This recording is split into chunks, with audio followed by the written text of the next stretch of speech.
Hi, I'm Lee, and this is my new cast iron camp oven. It's 9 quarts, which is about 8.5 litres. I'm so excited because I've got another camp oven that I've used for stews and soups over the years, but I've never had one big enough to roast a piece of meat in. I've been doing a lot of research about camp ovens, and what I've discovered is that you never wash them with detergent ever, and most of them these days come pre-seasoned. So all you have to do is wash it with warm water and dry it really well, and then after it's dried, just put a little smear of oil all around it, and that will prevent it from rusting. Another thing I've learned is that this is my oven, so I wouldn't roast a chook in a cold oven. So I'm going to heat the cast iron pot up before I put the chook in. I've also learnt that when you travel with them, just put a cloth between the lid and the camp oven, and that'll protect it,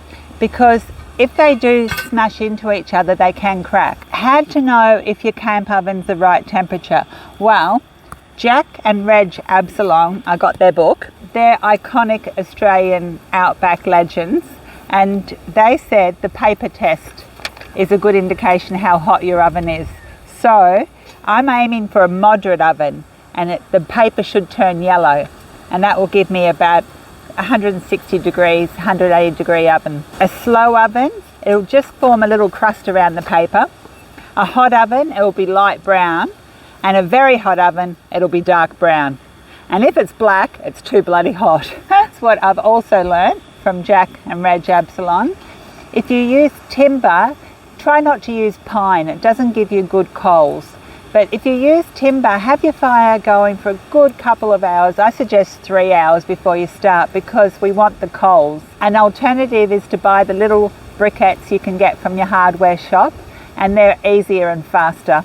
But we've got timber today, so my fire's been going for about 2.5 hours now, and I'm going to put the chook on. I'm going to heat this up first though, and then do the paper test and see what happens. So I don't have a little rack to put inside. So my idea today was I cut up a lot of sort of old sad looking vegetables I had. I cut up carrots and a bit of celery, a few onions.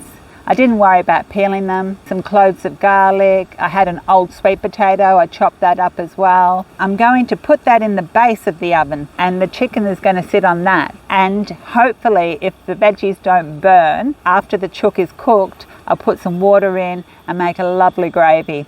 I'll strain it later, of course.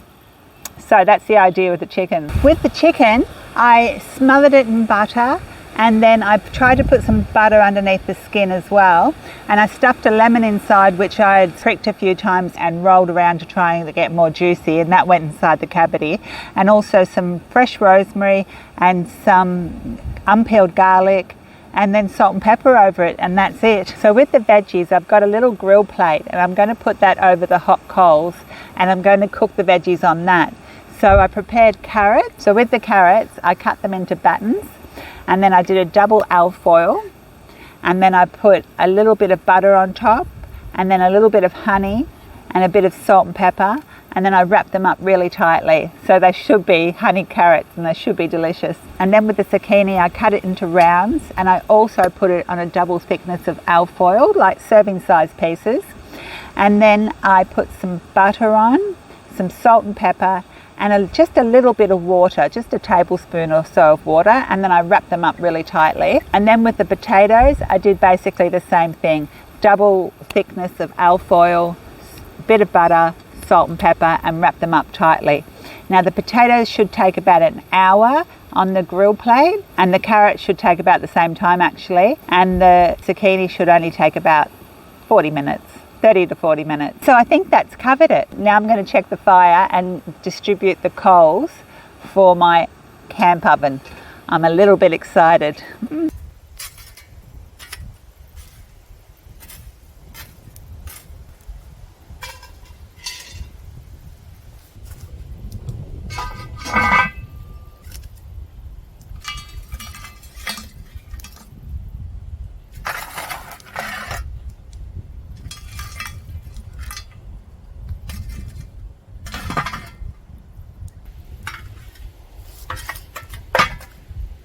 So I put the coals underneath and on top, and I'm going to wait another 10 minutes or so, 15 minutes all up, and do the paper test and see what the temperature is.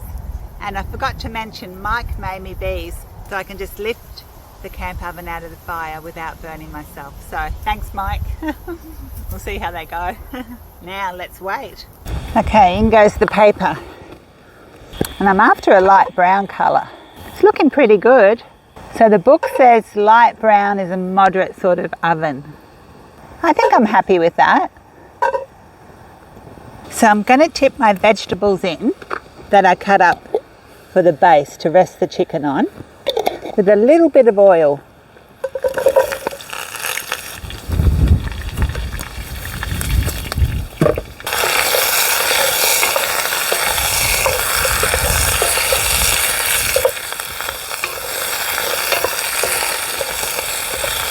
And I'll put some salt and a bit of pepper.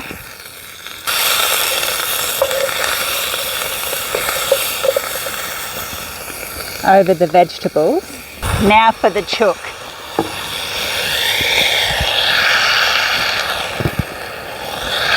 Make sure it's got room for the lid.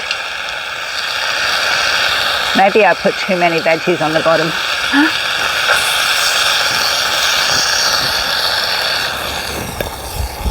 And now I'll put the lid back on.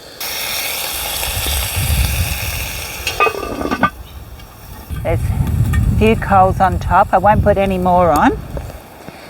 And I'll check it in about an hour's time. I'll check it. I'll cross my fingers. And in half an hour's time, I'll put on the vegetables so they're all ready together. So now it's time to put the vegetables on. I've got potatoes and carrots, and I'm just going to turn them periodically so they get cooked on all sides. So I think I've changed my mind. I'm going to put the potatoes directly on the coals and turn them over every now and then I'm going to cook the carrots on top and turn them over every now and then. And the zucchini I'll put on now. It doesn't take as long, but I can always take it off. It will stay warm in the alfoil. So I'll continue to cook all these and see how they go. And we'll check the chicken now in half an hour. So it's been an hour and I feel like the cast iron pot needs some more coals. So I'm just going to dust off the coals on top. And I'm going to lift the lid. The big reveal.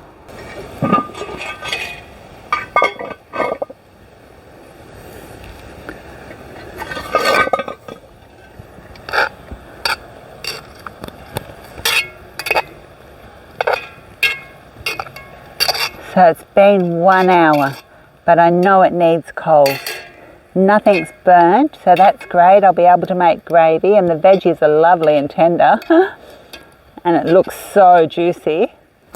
But I want to get it browner, and I need to cook it for another half an hour. So I'll put the lid back on, and I'll put more coals over it.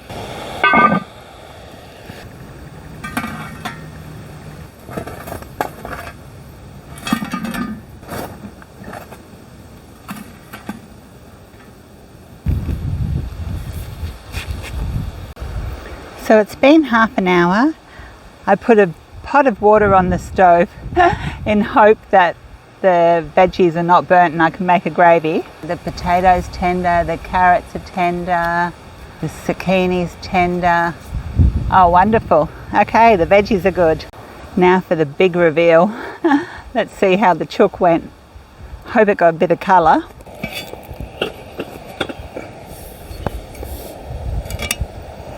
One, two, three. Oh, well, it didn't get much colour, to be honest. And I'll see if it's cooked, but it smells really good.